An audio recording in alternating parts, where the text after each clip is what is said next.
आइए हम लोग समझते देखिए आइए हम लोग समझते हैं, आज खेल दिवस है, आज राष्ट्रीय खेल दिवस है।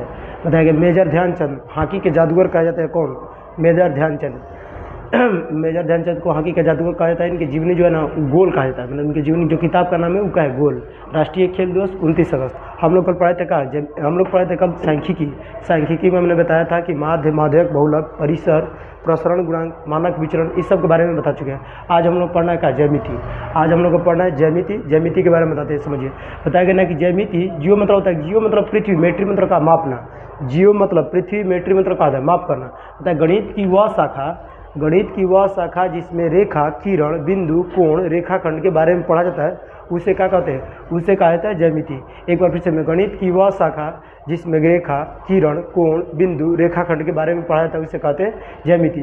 यूक्लिड, जो यूक्लिड मान पूछा ना कि यूक्लिड जो 10th क्लास में आता है, यूक्लिड विभाजन प्रमेय का एचसीएफ निकालने की एक विधि है। तो यूक्लिड को ज्यामिति का पिता कहा जाता है। पूछा ना कि ज्यामिति के पिता किसे कहा जाता है? तो ज्यामिति के पिता यूक्लिड को कहा जाता है। जिससे कल बताए थे हम ना, सांख्यिकी के पिता किसे कहता है? पीसी महानबोरिस को सांख्यिकी के पिता कहते हैं। आज बताना कि यूक्लिड को ज्यामिति का क्या कहता है? पिता है। ज्यामिति में कुछ प्रमुख पद लिखा गया है। ज्यामिति में रेखा, किरण, कोण, बिंदु के बारे में पढ़ा था। देखिए समझिए, ज्यामिति यहाँ लिखा है ज्यामिति के प्रमुख पद, मतलब पहले होता है बिंदु। बताया गया ना जिसमें लंबाई, चौड़ाई, मोटाई ना, उसे क्या कहते हैं? बिंदु। जिसमें ना तो लंबाई हो, ना तो चौड़ाई हो, और ना ही क्या हो? मोटाई हो, उसी को कहते हैं क्या? बिंदु। जिसमें लंबाई, चौड़ाई, मोटाई ना, उसे क्या कहते हैं? बिंदु।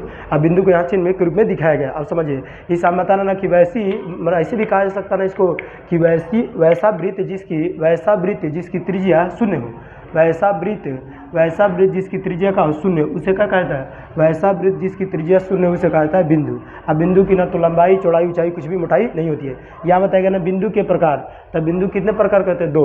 बिंदु कितने प्रकार के? 2 बिंदु। 2 प्रकार में आपको समझना ना। देखिए समझिए, इससे मान लीजिए कि एक बिंदु है, तो एक बिंदु से एक रेखा खींच सकती है। एक बिंदु से कितनी रेखा?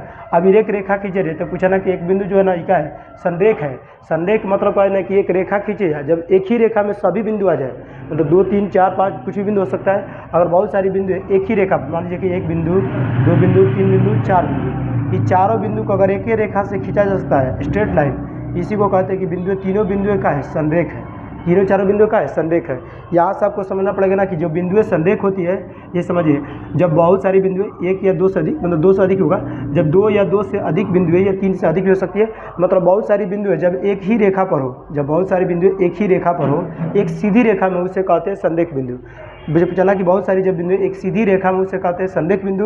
और संरेख की स्थिति में समझिए, इसे जो भी संरेख होगा ना, तो संरेख की स्थिति में किसी भी आकृति का निर्माण नहीं होता है। इससे मान लीजिए कि संरेख है जिसमें 1, 2, 3 बिंदु, तीनों बिंदु को इसे मिला दिया सीधा, तो संरेख हो गया। तो इससे किसी भी आकृति का निर्माण नहीं होगा। आपको जाना कि संरेख की स्थिति में किसी भी आकृति का निर्माण नहीं, तो मतलब कोई भी आकृति नहीं बनता है, सीधा केवल स्ट्रेट लाइन बनेगा। और सीधी रेखा बताया ना, सीधी रेखा बनता है और इसमें कोई भी आकृति नहीं बनेगा। तो पूछा ना कि संरेख की स्थिति में आकृति जो कुछ भी नहीं बनता, उसका क्षेत्रफल कितना होता है? 0। बहुत बार पूछा कि संरेख की स्थिति में त्रिभुज या किसी प्रकार की आकृति नहीं बनती है, उसका क्षेत्रफल हमेशा क्या होता है? 0। संरेख की स्थिति में किसी भी आकृति का निर्माण नहीं होता है, कोई भी आकृति नहीं बनता है, उस बिंदु मतलब उस आकृति का क्षेत्रफल क्या था? हमेशा शून्य होता है। उस आकृति का क्षेत्रफल हमेशा क्या होगा? शून्य। ऐसे भी आप जानते होंगे ना, जिसे क्षेत्रफल और दूरी का मान कभी भी ऋणात्मक नहीं होता। क्षेत्रफल और दूरी का मान हमेशा धनात्मक। यदि मान लो कि क्षेत्रफल का मान ऋणात्मक है, तो उसको हम लोग धनात्मक मान लेते हैं। समझिए, संरेख जो बहुत सारी बिंदु एक सीधी रेखा में, जो उसे क्या कहते हैं? संरेख। संरेख की स्थिति में किसी भी आकृति का निर्माण नहीं होता है, मतलब कोई भी आकृति नहीं बनती है। अब इसका बताया जाएगा ना कि संरेख त्रिभुज का क्षेत्रफल क्या होगा? 0। अब बताइए, देखिए असंरेख, जब बहुत सारी बिंदु से अलग अलग बिंदु है, 1, 2 और कितना? 3 बिंदु है, और 3 बिंदु से अलग अलग मान लीजिए तीनों बिंदु अलग है, तो इन तीनों को मिलाने के लिए हमको इसे खींचना पड़ेगा। मान लीजिए यहाँ से इसको मिला देंगे, और फिर यहाँ से इसको मिला दिए, फिर इस तीनों को मिला, तो देखिए ना त्रिभुज बन गया। मान लीजिए 3 बिंदु है, यहाँ समझिए, इस मान लीजिए 1 बिंदु है, 2 बिंदु है, 3 बिंदु है, मान लीजिए तीनों बिंदु को यहाँ से मिला दिए, तीनों बिंदुओं को मिला दिए तो क्या बन गया? त्रिभुज। उसी प्रकार से अगर 4 बिंदु है, तो 4 बिंदु से मिला दें तो क्या बन जाएगा? इसको इससे मिला दिए, इसको मिला दिए, और फिर इससे इसको मिला दिए, और चारों बिंदु मिला दिए, तो 4 बिंदु से मिलेगा, इसको क्या कहेंगे? चतुर्भुज। इसको बनाया जाएगा चतुर्भुज, इसको कहा जाएगा त्रिभुज, इसको कहेंगे त्रिभुज, इसको क्या कहेंगे चतुर्भुज। तो 3 बिंदु से त्रिभुज बनता है, 4 बिंदु से क्या बनता है चतुर्भुज। ये असंरेख की स्थिति में होता है। असंरेख की स्थिति में आकृति किसी न किसी आकृति का निर्माण होगा। तो आकृति 3 बिंदुओं से, इसीलिए कहा था 3 बिंदुओं से घिरी बंद आकृति को क्या कहते हैं त्रिभुज। 3 बिंदुओं से या 3 भुजाओं से घिरी बंद आकृति को कहते हैं त्रिभुज। ये समझ में बिंदु कितने प्रकार के, 2, एक होता है संरेख, एक होता है असंरेख। संरेख की स्थिति में कि कोई भी आकृति नहीं बनता और उस आकृति का क्षेत्रफल हमेशा क्या होगा, शून्य। असंरेख बताया जाएगा कि जब बहुत सारी बिंदु हो, अलग अलग दिशाओं में, अलग अलग तल में हो, उसे किसी न किसी आकृति का निर्माण होता है, उसी को कहता है असंरेख बिंदु। 3 बिंदु से बनेगा त्रिभुज, 4 बिंदु से बनेगा चतुर्भुज और 5 बिंदु से बनेगा क्या, पंचभुज। इसी प्रकार से बने असंरेख बिंदु। अब समझिए, यहाँ देखिए बताया गया रेखा, ये रेखा बताएगा ना, रेखा अनंत बिंदुओं के समूह को क्या कहता है, रेखा। नहीं तो दूसरे प्रकार से हम लोग कह सकते हैं ना कि जिसके दोनों तरफ तिरछी लगा, जिस रेखा के दोनों तरफ, जिसके दोनों तरफ बढ़ाया जा सकता है, जिसको दोनों तरफ अनंत रूप से बढ़ाया जा सकता है, उसे क्या कहते हैं, रेखा। इस पर बिंदुओं का समूह होता है, इस पर क्या होगा, बिंदुओं का समूह। तो अनंत बिंदुओं के समूह को रेखा कहा जाता है। इसे यहाँ बताया गया ए और कितना है, बी। तो देखिए इसको डॉट होती है, इसको मिला देंगे तो रेखा बन जाएगा। और रेखा के दोनों तरफ का लगा है तिरछी। इस मान लीजिए रेखा को हमको ए भी एक रेखा है, तो ए बी को हम ऐसे दिखा सकते हैं, दोनों प्रकार तिरछी का प्रयोग करके हमका दिखा सकते हैं। इसलिए पूछा ना कि अनंत बिंदुओं के समूह को, या वैसी मैंने पूछा ना कि जिसको दोनों तरफ अनंत रूप से बढ़ा सकते हैं क्या कहते हैं, रेखा। अनंत बिंदुओं के समूह को क्या कहते हैं, रेखा। क्वेश्चन पूछा जाना कि बताइए कि एक रेखा पर कितनी बिंदु होती है, तो अनंत। एक रेखा पर कितनी बिंदु होती है, अनंत। इससे मान लीजिए, समझिए, इससे मान लीजिए कोई बिंदु है, यहाँ से बिंदु से कुछ, एक बिंदु से कितनी रेखाएं खींची जा सकती है, एक बिंदु से अनंत सरल रेखाएं खींची जा सकती है। एक बिंदु से अनंत सरल रेखाएं खींची जा सकती है। एक बिंदु का अनंत सरल रेखाएं खींची, एक ही बिंदु है, एक ही बिंदु है, इसे अनंत सरल रेखाएं खींची, एक बिंदु से अनंत सरल रेखाएं खींची जा सकती है। अब चला कि रेखा किसे कहता है, रेखा चला कि अनंत बिंदुओं के समूह को कहते हैं रेखा। और रेखा को दोनों तरफ अनंत रूप से बढ़ाया जा सकता है। और रेखा की लंबाई क्या होती है, अनिश्चित होती है। अनिश्चित कहने के बाद इसको मैंने, इसका लंबाई फिक्स नहीं होता है, इसको बढ़ा घटा सकते हैं। रेखा की लंबाई क्या होती है, अनिश्चित। रेखा की लंबाई अनिश्चित होती है, एक बिंदु से अनंत रेखाएं खींची जा सकती है। अब बताएगा ना कि रेखा का समझिए यहाँ प्रकार, रेखा की क्या प्रकार, मैंने टाइप्स ऑफ लाइन। सरल रेखा, पहला क्या लिखेगा, सरल रेखा। बोले कि सीधी सरल रेखा को, सीधी सरल रेखा को क्या कहते हैं, सीधी जो रेखा होती है इसी को कहते हैं सरल लाइन। स्ट्रेट लाइन नहीं कहते, एकदम स्ट्रेट लाइन। स्ट्रेट में देखा, सीधी रेखा को क्या कहते हैं, सीधी रेखा को कहा जाता है सरल रेखा। अब समझिए वक्र रेखा। बोला कि जो टेढ़ी मेढ़ी रेखा जो होती है ना, टेढ़ी मेढ़ी ऊपर नीचे जाएगी, इसी को क्या कहते हैं, वक्र रेखा। इस मान लीजिए कभी ग्राफ ऊपर गया, कभी नीचे गया, तो टेढ़ी मेढ़ी रेखा को क्या कहते हैं, वक्र रेखा। इसे सीधी जाएगी तो सरल रेखा, और मान लीजिए कि ऊपर नीचे जाएगा, जिग जाएगा, अंग्रेजी में क्या कहते हैं, जिग जैग, टेढ़ा मेढ़ा।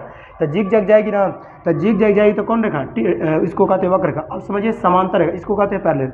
अब समझिए समांतर रेखा का जो मतलब होता है ना, समांतर रेखा, इससे मान लीजिए कि एक रेखा है और फिर एक रेखा है, दोनों रेखा है, दोनों जिसको दोनों तरफ अनंत रूप से बढ़ा सकते हैं उसे कहते हैं रेखा। ये रेखा हो गई।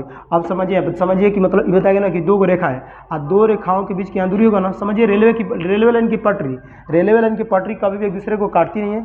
उसी बार समझिए, ये एक सीधी सरल रेखा है, आई भी एक सीधी सरल रेखा, दोनों के बीच की दूरी कुछ गैप होगा। आई हमेशा कभी भी एक दूसरे को काटेगी नहीं। समांतर रेखाएं कभी भी एक दूसरे को काटती नहीं है और दोनों के बीच की दूरी हमेशा क्या रहेगा, बराबर। समांतर रेखाएं जो होती है ना, 2 समांतर रेखाओं के बीच की दूरी हमेशा क्या रहेगी, बराबर। और दोनों के बीच की दूरी बराबर रहेगा, दोनों एक दूसरे को कभी भी काटेगी। इसको भी बढ़ाएंगे तो आगे बढ़ेगी, इसको बढ़ाएंगे तो आगे बढ़ेगी, और दोनों के बीच की दूरी हमेशा क्या रहेगा, सेम। दोनों के बीच की दूरी में कोई अंतर नहीं है। इसे पूछा कि 2 समांतर जो वैसी 2 रेखाएं जो कभी भी एक दूसरे को काटती नहीं है और दोनों के बीच की दूरी बराबर होती है, हमेशा क्या होगी, बराबर। उसी को क्या कहते हैं, उसी को कहा जाता है समांतर रेखा। जिसे मान लीजिए कि समांतर रेखा का क्या है उदाहरण, कभी भी दोनों रेखाएं कभी एक दूसरे को काटेगी नहीं, दोनों के बीच की दूरी हर जगह, दोनों रेखाओं के बीच की दूरी हमेशा क्या रहेगा, समान रहेगा। इसी को कहा जाता है समांतर, मतलब का इंग्लिश में पैरेलल लाइन। आप समझिए संगामी रेखा है, यानी कि कॉन्क्रीट लाइन। ये हम लोग समझिए सीधी रेखा को कहते हैं सरल रेखा, स्ट्रेट लाइन। वक्र रेखा जो टेढ़ी मेढ़ी रेखा में चलती है उसे वक्र रेखा कहते हैं। समांतर रेखा जो पूछा ना कि वैसी 2 रेखाएं जो कभी भी एक दूसरे को काटती नहीं है तथा दोनों के बीच की दूरी हमेशा क्या रहता है, बराबर, उसको कहते हैं समांतर रेखा। अब समझिए संगामी रेखा। बताएगा ना कि संगामी रेखा किसे कहते हैं, जिससे मान लीजिए कि समझिए मतलब एक बिंदु है, जिससे मान लीजिए कि एक बिंदु है, एक बिंदु से अभी आपको बताया गया कि एक बिंदु से अनंत सरल रेखाएं खींचे। मान लीजिए कि एक बिंदु है, ऐसे रेखा खींचिए। बहुत सारे बिंदु हम खींच सकते हैं, बहुत सारी बिंदु हम कहाँ खींच सकते हैं, सिर्फ बहुत सारी रेखाएं हम खींच सकते हैं। और जब बहुत सारी रेखाएं खींच लेंगे तो बताइए, इसमें एक बिंदु न है तो वैसे समझिए बताइए संगामी रेखा, जब एक ही बिंदु से बहुत सारी रेखाएं खींची जाती है, मतलब जब एक ही बिंदु से बहुत सारी रेखाएं खींची, सभी रेखाओं को क्या कहते हैं, संगामी रेखा। ये सभी रेखाएं मिलकर क्या बनाती है, संगामी रेखा। पूछा ना कि सभी रेखाएं मिलकर क्या बनाती है, संगामी रेखा। मान लीजिए कि ए है, बी है, सी है, डी है, ई और एफ, जी और कितना हो गया, एच। मान लीजिए कि सब रेखाएं हैं, तो सभी रेखाएं एक दूसरे को एक ही बिंदु पर काट रही है, और जब एक ही बिंदु पर काटेगी तो सभी रेखाएं मिलकर क्या कहलाएगी, संगामी रेखा। सभी रेखाएं मिलकर कहलाएगी संगामी रेखा। परंतु पूछा ना कि बिंदु को क्या कहते हैं, तो इस बिंदु को कहते हैं प्रतिच्छेदी बिंदु। इसको क्या कहते हैं, प्रतिच्छेदी बिंदु। सभी रेखाएं जिस बिंदु पर काटती है उस बिंदु को कहते हैं प्रतिच्छेदी बिंदु। अब पूछा ना कि जो सभी रेखा होती है उसे क्या कहते हैं, संगामी रेखा, कॉन्क्रेंट लाइन। अब समझिए यार प्रतिच्छेदी रेखा। प्रतिच्छेदी जब दो रेखाएं एक दूसरे को किसी निश्चित बिंदु पर काटती है, जब दो रेखाएं की एक दूसरे को किसी निश्चित बिंदु पर काटती है उस दोनों रेखाओं को क्या कहते हैं, इसे प्रतिच्छेदी रेखा कहते हैं। जब दोनों रेखाएं एक दूसरे को काटती है, जिस बिंदु पर काटेगी उसे क्या कहेंगे, इसे कहा जाएगा, इसे कहेंगे प्रतिच्छेदी रेखा। और जिस बिंदु पर काटती है उसे क्या कहते हैं, प्रतिच्छेदी बिंदु। इसे क्या कहते हैं, प्रतिच्छेदी बिंदु। इसको कहते हैं प्रतिच्छेदी बिंदु। जो दोनों रेखाएं होती है उसे क्या कहते हैं, प्रतिच्छेदी रेखा। एक बार फिर समझते हैं। वह पूछा ना कि अनंत बिंदुओं के समूह को कहा जाता है रेखा। अनंत बिंदुओं के समूह को कहते हैं रेखा। और रेखा के जो दोनों तरफ का तीर चिन्ह लगा रहता है, उसके बाद समझिए दोनों तरफ तीर चिन्ह, इस रेखा की लंबाई अनिश्चित रूप से दोनों तरफ से बढ़ाई जा सकती है। और रेखा को इसे सूचित किया जाता है। अब रेखा के प्रकार बताया गया, तो रेखा का अलग अलग प्रकार, टाइप्स ऑफ लाइन। सरल रेखा, सीधी सरल, सीधी स्ट्रेट लाइन को क्या कहते हैं, सरल रेखा। इसी को क्या कहते हैं, सरल रेखा। अब वक्र रेखा, जो टेढ़ी मेढ़ी रेखा रहती है उसी को क्या कहते हैं, वक्र रेखा। अब समांतर रेखा, ताकि वैसी दो रेखाएं जो कभी भी एक दूसरे को काटती नहीं हो, वैसी दो रेखाएं जो कभी एक दूसरे को काटती नहीं हो, तो दोनों के बीच की दूरी हमेशा का बराबर, दोनों के बीच की दूरी बराबर, इसी को कहते हैं समांतर रेखा। संगामी रेखा, जब बहुत सारी रेखाएं एक बिंदु पर काटेगी, जब बहुत सारी रेखाएं किसी एक ही बिंदु पर काटती है तो उन सभी रेखाओं के सम्मिलित रूप को क्या कहते हैं, सम्मिलित रूप को कहते हैं संगामी रेखा। संगामी रेखा यहाँ बताया गया आपको। अब प्रतिच्छेद, जब दो रेखाएं किसी भी निश्चित बिंदु पर काटती है उसी को क्या कहते हैं, प्रतिच्छेदी रेखा। पर जब उल्टा कैंची का आकार, देखिए समझिए, कैंची का आकार इस बिंदु को कहते हैं प्रतिच्छेदी बिंदु। यहीं से बनता है शीर्षाभिमुख कोण, जो कि यहाँ बनता है शीर्षाभिमुख कोण बनता है। जब दो रेखा एक दूसरे को प्रतिच्छेद करती है तो कौन कोण बनता है, शीर्षाभिमुख कोण। शीर्षाभिमुख कोण बनेगा, शीर्षाभिमुख कोण यहाँ के बारे में बताया जाएगा। पहले ये समझिएगा, ये रेखा के बारे में समझ, आशा करते हैं कि आप समझ गए होंगे। देखिए समझिए यहाँ किरण, तीसरा है, समझिए किरण। ये बताया गया ना कि किरण वैसी रेखा जिसके एक तरफ अंत बिंदु हो और एक तरफ से अनंत रूप से बढ़ा सकता है, उसी को कहते हैं रेखा। समझिए, जैसे यहाँ बताया गया ना आपको, मतलब सुनिए, ये एक रेखा है, मतलब आप समझिए, यहाँ छोड़ दीजिए किरण। ये बताया गया ना कि एक बिंदु है, एक बिंदु के इधर एरो चिन्ह लगा, मतलब तीर चिन्ह लगा है, तो एक तरफ अंत बिंदु है, एक तरफ अनंत रूप से बढ़ा सकता है, उसी को क्या कहते हैं, किरण। जिसके एक तो वैसी रेखा जिसके एक तरफ अंत बिंदु हो और एक तरफ दूसरी तरफ अनंत रूप से बढ़ा सकता है, उसी को क्या कहते हैं, किरण। जिससे प्रकाश की किरण होती है, प्रकाश की क्या किरण, उसी प्रकार से बताना कि क्या होती है, किरण। और किरणों के समूह को आप पढ़ेंगे फिजिक्स में, किरणों के समूह को क्या कहते हैं, किरण पुंज। अब देखिए समझिए, यहाँ बताएगा ना कि जिसके एक तरफ तीर चिन्ह लगाओ और एक तरफ, जैसे मान लीजिए समझिए यहाँ एक तरफ तीर चिन्ह लगा और एक तरफ अनंत रूप से बढ़ाया जा सकता है, उसी को क्या कहते हैं, उसको कहा जाता है किरण। अब यहाँ समझिए कोण, कोण बताए, एंगल मतलब क्या कहता है, एंगल मतलब होता है कि कोण।